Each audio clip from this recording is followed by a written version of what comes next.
Bonjour, nous allons voir maintenant les notes pour les formules 82 à 96 et il y a beaucoup de remarques et nous allons voir donc les premières annexes. Note numéro 128. Pour le paragraphe 58b, nous avons la mention de l'hôtel Guéridon Rat. L'hôtel Guéridon est bien différent de la table d'offrande, puisque les offrandes sont présentes sur cette table. Les offrandes seront déposées sur l'hôtel Guéridon avant qu'il ne soit appelé la table d'offrande. Le terme rat et ses multiples graphies est traduit par ces deux manières selon les égyptologues.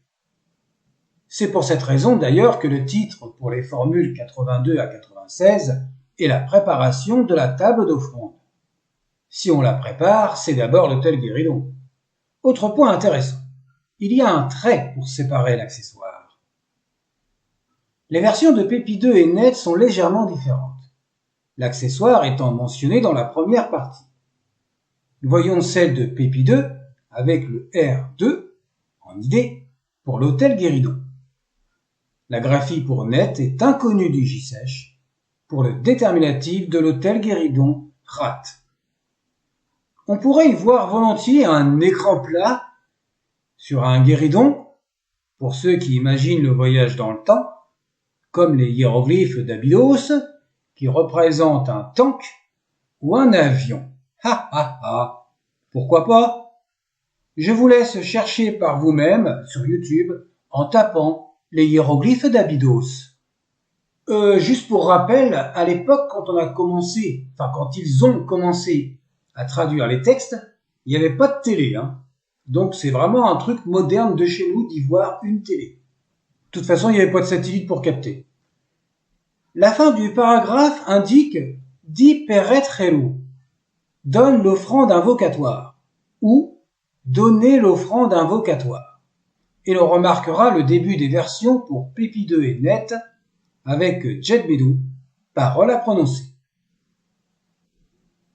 Note numéro 129. Le paragraphe 58c dans la version de Pépi 2 indique l'exclamation avec le D78. I. Oh! La version de Net emploie le D77 et ne mentionne que l'offrande Hotep sans l'adjectif Nessou, royal. Autre point intéressant. La version d'Ounas et de Pépi 2 indique un cadre différent pour mi-her, vient avec, qui est correctement agencé dans la version de la reine Net, qui permet de comprendre ce passage. Note numéro 130. L'expression déposée à terre se dit wa-er-ta. C'est exactement le sens littéral avec le verbe wa, déposer. La version du paragraphe 59b pour Pépi 2 est notée avec la graphie de la terre avec 2 grains de sable à la place de 3. Et l'hôtel Guéridon est noté avec un hiéroglyphe inconnu du J-sèche représentant 4 roseaux sur le hiéroglyphe R1E. Note numéro 131. Le paragraphe 59c indique comme accessoire Hotep Usrep 2, 2 offrandes de la salle du temple. Les hiéroglyphes pour la compréhension de la lecture peuvent être écrits différemment, avec l'offrande Hotep écrit en premier avec le déterminatif, plus la numération, et enfin la salle du temple. Le déterminatif R3Q a été présenté dans la note 72 de la vidéo 209 pour la table d'offrande Djezeret. Dans un temple, il y a une salle où les offrandes étaient déposées, en signe de vénération divine. Jusque-là, c'est logique. Temple égale divinité égale vénération. Les offrandes sont posées au fur et à mesure sur l'autel Guéridon, dont 2 offrandes proviennent de la salle du temple. On ne sait pas lesquelles, c'est pas véritablement important dans ce contexte. Les offrandes peuvent être des objets ou de la nourriture. Cela peut être 2 vases par exemple, donc 2 offrandes, La version d'Unas et de Net emploie le hiéroglyphe O13 pour la salle du temple Ousret, et la version de Pépi2 indique le hiéroglyphe O15. Ces deux hiéroglyphes peuvent s'employer alternativement dans les graphies et la translittération.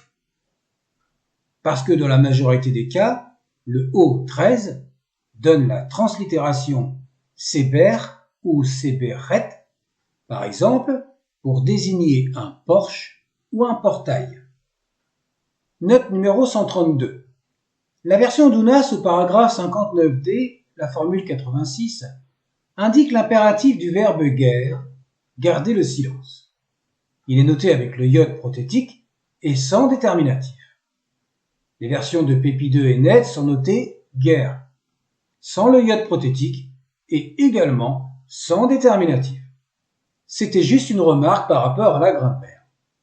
Et la version de la reine Net est notée avec le hiéroglyphe W11A, qui n'est qu'une graphie du W11. C'est un nouveau hiéroglyphe. Note numéro 133. Les éléments du paragraphe 60A indiquent Yaoura, Ta, un, Des, un. Petit déjeuner, un pain et une cruche. Le premier signe est le D152. C'est une graphie du D154. La phonétique est Yaoura pour le petit déjeuner. On en a parlé dans la vidéo 206, à la note numéro 45, justement, pour le petit déjeuner. Et c'est un nouveau hiéroglyphe. Le pain est noté par le X2 et le X2B. Le X2 représente l'unilitaire T et le X2B est le déterminatif des pains. On le retrouvera dans d'autres formules. C'est une variante du X2 dans un moule avec un support. C'est un nouveau hiéroglyphe.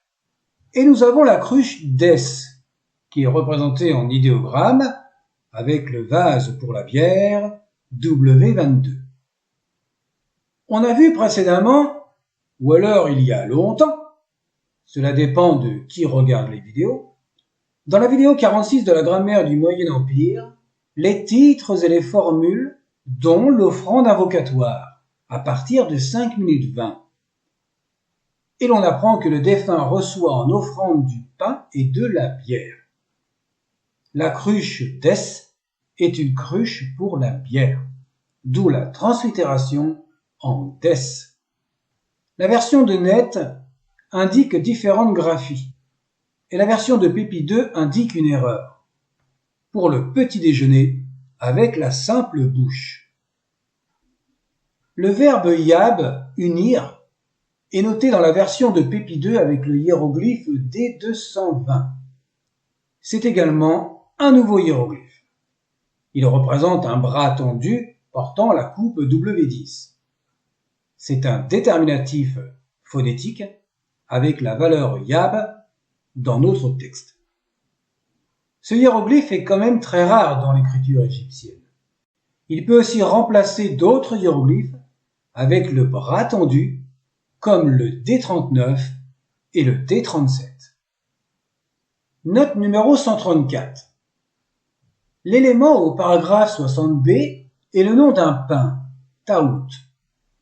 Et nous avons une autre graphie pour Pépi2. Le terme out n'est pas identifié. Il pourrait correspondre au mot out qui signifie l'embaumement. Dans d'autres graphies, en dehors des textes des pyramides, par exemple, il est noté différemment, indiquant que la lecture est bien taout et non pas tétou, que l'on peut trouver dans certaines revues. À noter que l'on reverra ce pain dans la formule 111 en parallèle avec le verbe piétiner, mais ce n'est qu'un jeu de mots, comme on a vu jusqu'à présent dans certains paragraphes. Note numéro 135. La formule numéro 89, incluant le paragraphe 60c, indique un autre pain, ta-rete. Le déterminatif est le X2D. C'est une graphie du X2 dans un moule différent, ressemblant à une coupe ou une cassolette. Dans cette circonstance, la cassolette désigne un petit récipient que l'on met dans le four. La version de Net indique le déterminatif x de a, qui représente un pain strié dans ce même récipient. À noter la version de la reine Udjebeten qui indique deux déterminatifs, le Z8 pour le X4 et la coupe W10. La translittération Rete est connue en dehors des textes des pyramides avec les signes unitaires, et la traduction demeure inconnue. Rete signifie justement faire du pain, ou le verbe retenir, restreindre. À vous de voir pour une éventuelle traduction. Il faut toujours se mettre à jour. Ces deux pains, Taout et Taharete, sont inscrits dans les formules d'offrande et dans presque 99% des cas, ils sont mentionnés l'un après l'autre, et même en dehors des textes des pyramides. Et ce sera encore le cas, par exemple dans la formule 112, suite au pain Taout, précédemment cité, pour la formule 111. Et le hiéroglyphe X2A et le X2D sont des nouveaux hiéroglyphes. Note numéro 136. Au paragraphe 61a, l'œil de Russe est qualifié de grand, Iret Hor Wer. L'élément associé est Jeseret, la bière forte. La traduction conventionnelle vient du verbe Jesser qui veut dire être fort. Nous avons chez Pépi 2 et chez Net d'autres graphies, et comme la formule précédente, pour Udjebeten. Le hiéroglyphe D251 est une graphie du D45 montrant les deux bras avec les mains tenant un sceptre. C'est un nouveau hiéroglyphe. Et les déterminatifs W65 et W66 ont été présentés dans la vidéo 202 à la note numéro 15. On en a fini pour les premières annexes. Rendez-vous pour les dernières notes ou annexes dans la prochaine vidéo, la 244. Portez-vous bien.